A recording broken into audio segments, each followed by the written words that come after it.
Vous m'entendez bien? Oui. Donc, merci pour l'introduction. Donc, on a entendu parler un peu ce matin là, par Sébastien de la pression environnementale, là, des mots de carboneutralité et compagnie qui commencent à graviter de plus en plus autour de notre industrie.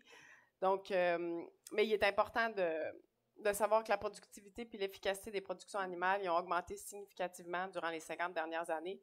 Puis ça, c'est simultané à des réductions importantes de l'utilisation des ressources puis des gaz à effet de serre. Donc, on est très efficace dans nos systèmes, mais on doit quand même répondre à la future demande alimentaire qui nécessite de continuer à faire des gains par la génétique, la nutrition, les pratiques d'élevage, l'adoption de technologies qui vont améliorer l'efficacité. L'agriculture est responsable d'environ 8% des gaz à effet de serre au niveau canadien, près de 10% au Québec, donc un peu la même chose, là. Ça diffère un peu selon les sources, mais bon, c'est dans cet ordre-là. Donc, la production porcine, elle représente 15% des émissions de l'agriculture au Québec et 1,6% des GES totaux. Donc, c'est important aussi d'avoir ça en tête. Parfois, comme Sébastien l'a dit, on pointe vraiment du doigt les productions animales, mais c'est important d'avoir les chiffres en tête.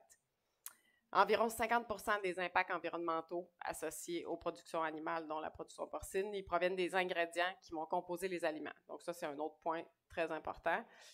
Puis l'azote est un des principaux nutriments en cause d'un point de vue environnemental et GES.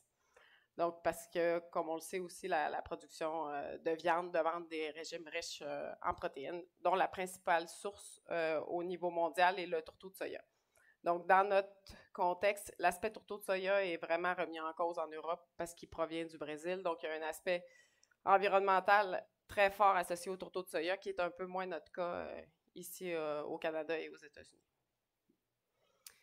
En parallèle, on a une disponibilité accrue qui continue à augmenter des acides aminés de synthèse qui nous permettent en théorie de baisser cette protéine-là, puis d'apporter des acides aminés pour supplémenter les besoins. Donc, mais ça nécessite de la recherche pour avoir un ajustement précis des besoins d'acides aminés. Donc, tous les acides aminés, les nouveaux acides aminés qui arrivent, c'est très important.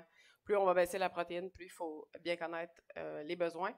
Il faut contrôler les facteurs de modulation de la réponse de l'animal à ces acides aminés-là. Donc, ce n'est pas que l'acide aminé qui va avoir un effet. Puis, il faut aussi prendre en compte tous les facteurs qui sont confondus avec la baisse de protéines. Donc, aujourd'hui, je vais vous faire un petit peu un constat de... C'est la question qu'on s'est posée au départ. Donc, c'est quoi une baisse de protéines? Parce que des fois, on dit que ça marche, des fois, on dit que ça ne marche pas. Puis, on a voulu savoir qu'est-ce qui a été étudié. Dans le fond, si on le fait pour avoir vraiment, comme je disais, une vue holistique de c'est quoi les ingrédients, c'est quoi les nutriments, c'est quoi les critères de réponse qui ont été étudiés, quel type d'animal, l'âge et compagnie. Donc, on a vraiment voulu aller voir ce qu'il y avait basé sur la littérature pour quantifier la réponse à la baisse de protéines, pour voir, parce que tout cet aspect d'analyse de cycle de vie et environnemental, il est basé sur l'efficacité. Donc, si on baisse notre efficacité au niveau du gain des porcs, on perd beaucoup en termes d'efficacité du système global. Donc, c'est très important de bien connaître les facteurs puis de savoir comment faire une baisse de protéines qui fonctionne. Donc, pour faire ça, donc ici, c'est vraiment la première étape que je vais vous présenter. Donc, ici, je tiens à remercier tout de suite mon étudiante au doctorat qui a conçu ces bases-là. Donc, comme on disait, les étudiants, c'est important, puis c'est d'autant plus important dans les aspects de méta-analyse parce qu'ils passent énormément de temps. Vous allez voir un peu ce qui est ressorti. Donc, ils font le tour de la littérature, ils rentrent tout dans une base de données Excel. Donc, c'est un travail énorme. Donc, je tiens à la remercier. Donc, qu'est-ce que c'est une méta-analyse, justement? C'est d'aller chercher toutes les études disponibles sur un sujet. Donc, c'est des études qui sont distinctes, en général qui ont été publiées.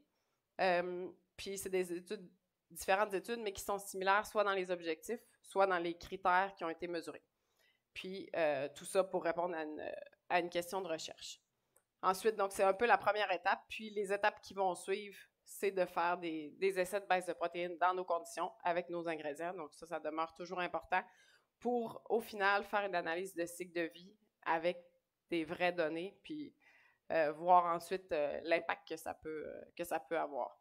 Puis tout cet aspect-là, on essaye de le maintenir. Donc ici, on parle d'analyse de cycle de vie, mais on va sûrement aller jusqu'à l'éco-efficience, c'est-à-dire de voir l'aspect économique aussi. Parce que quand on baisse la protéine, ça peut être avantageux, mais jusqu'à un certain niveau probablement. Donc ça va quand même faire partie de l'analyse aussi. Donc, ce que je vais vous présenter aujourd'hui, c'est les résultats de 2 bases de données. Donc, il y a eu une première recherche qui a été faite sur plutôt l'aspect environnemental. Donc, toutes les recherches qui ont porté sur le bilan azoté, la composition du lisier et ou les émissions de GES. Donc, des critères très importants. Donc, en méta-analyse, on a plusieurs critères d'inclusion pour être sûr de ce qu'on va mesurer à la fin. Puis ici, un critère qui est très important, c'est l'aspect des acides aminés. Donc, on voulait que la lysine soit fixe dans tous les traitements, c'est-à-dire que la lysine n'abaisse pas avec la protéine. Ce qui nous a conduit pour la base azotée à 43 essais qui portaient de 1990 à 2019. Pour l'aspect performance de croissance, on est un peu plus strict. On voulait vraiment avoir la réponse. Donc, on n'a pris que des études qui avaient au moins 3 niveaux de baisse de protéines. On voulait aussi que tous les acides aminés essentiels soient au besoin, puis soient fixes, encore une fois, quand on baisse la protéine. Donc, ça, c'est un critère assez restrictif. Puis, on a aussi voulu la formulation sur base d'énergie nette, ou au moins que le besoin d'énergie nette soit respecté. Ce qui, en théorie, pour nous, est une baisse de protéines qui devrait fonctionner.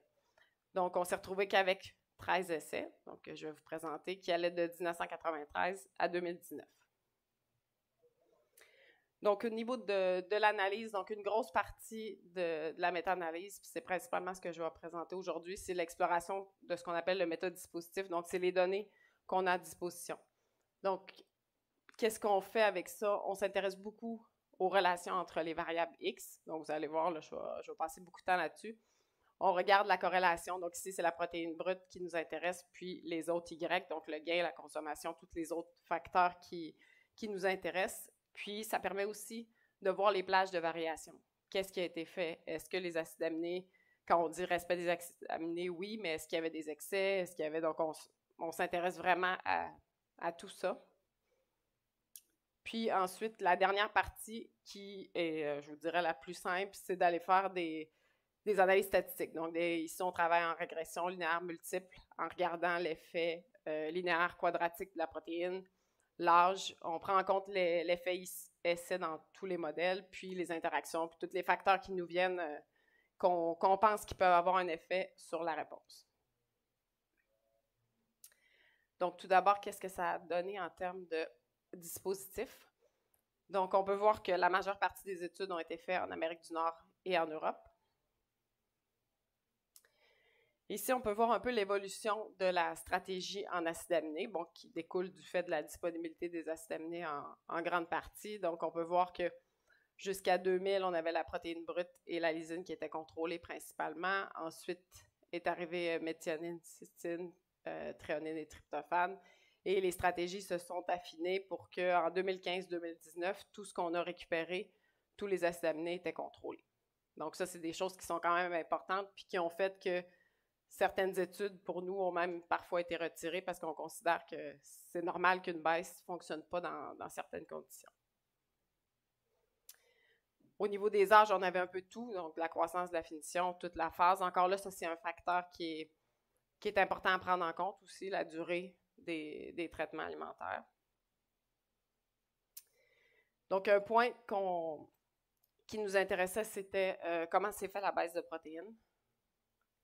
Donc, ici, vous allez voir un peu ce qui a varié avec la protéine. Donc, on observe ce qui est pas surprenant. Donc, la baisse de protéines, c'est essentiellement une baisse de tourteau de soya.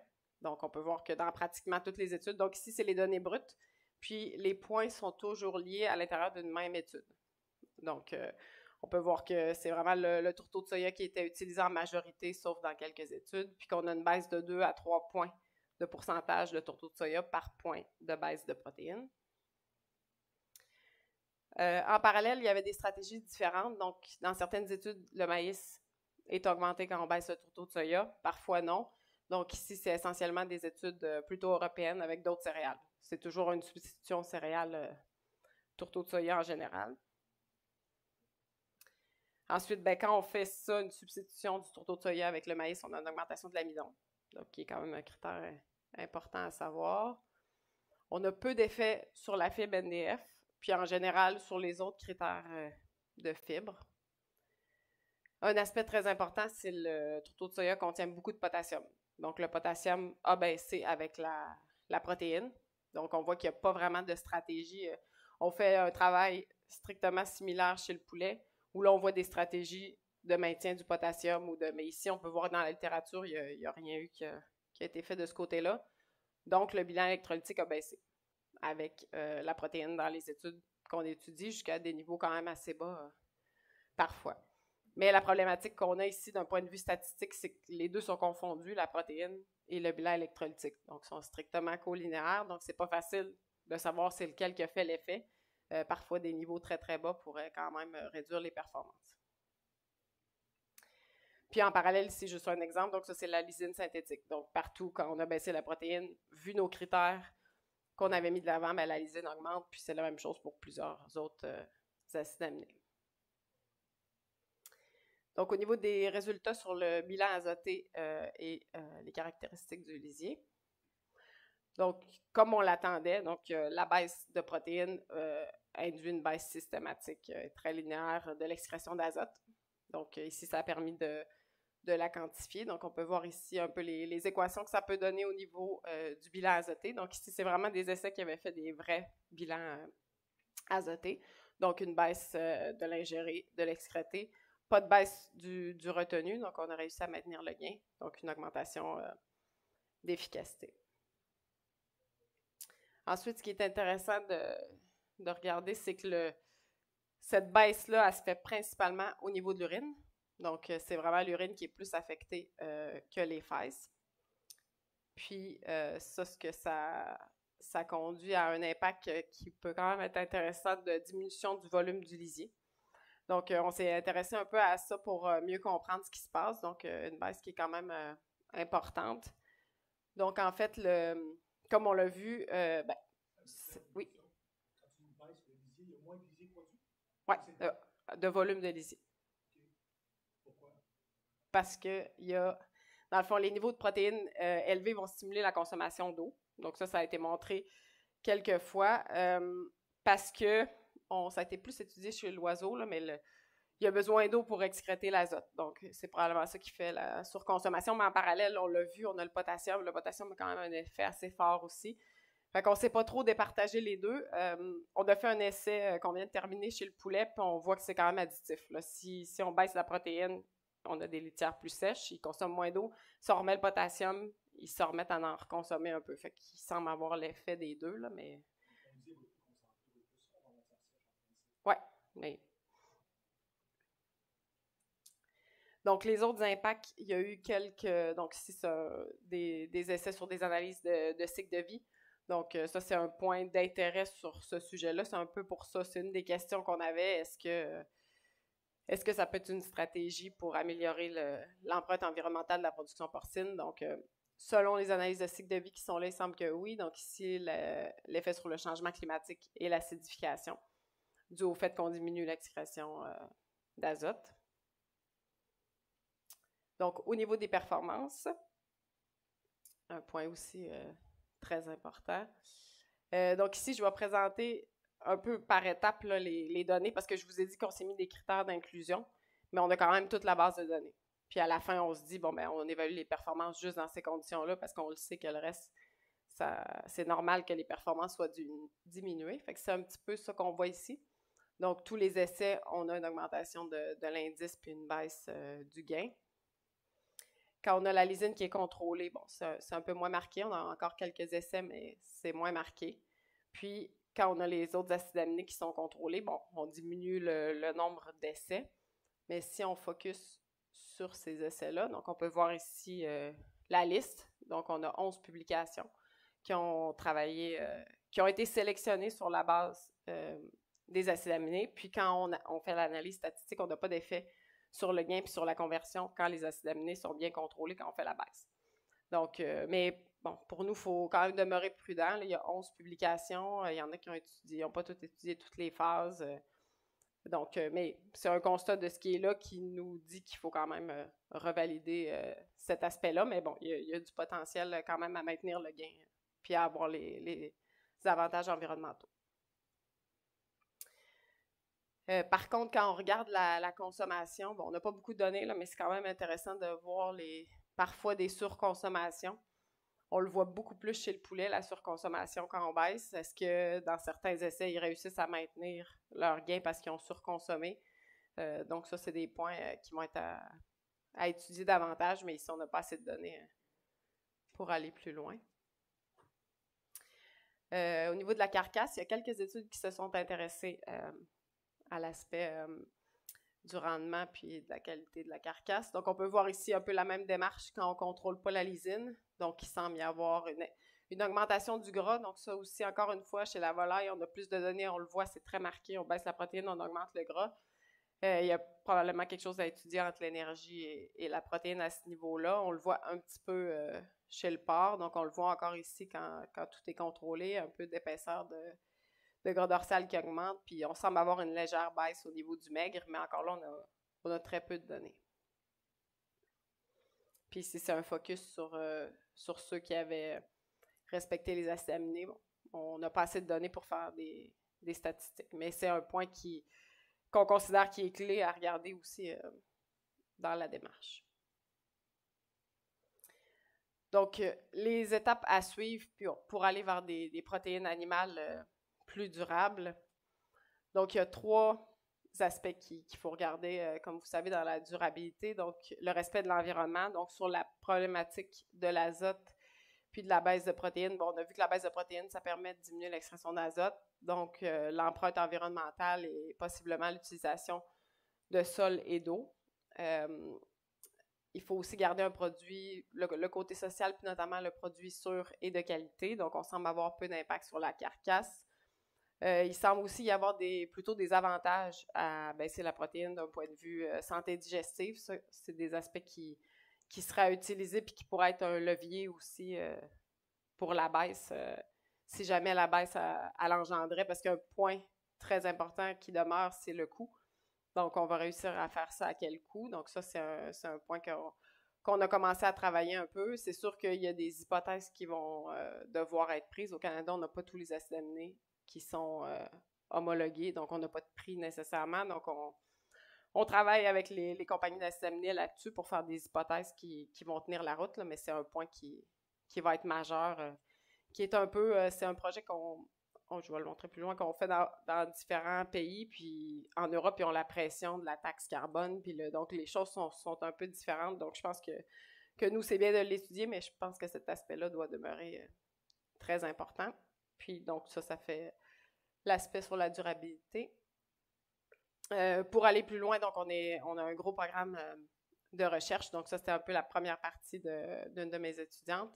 Donc, on travaille avec l'INRA, à l'université, moi et Sébastien, avec l'IRDA, avec Agriculture agroalimentaire Canada, un nouveau chercheur qui est là, puis le Brésil. Qu'est-ce qu'on va faire?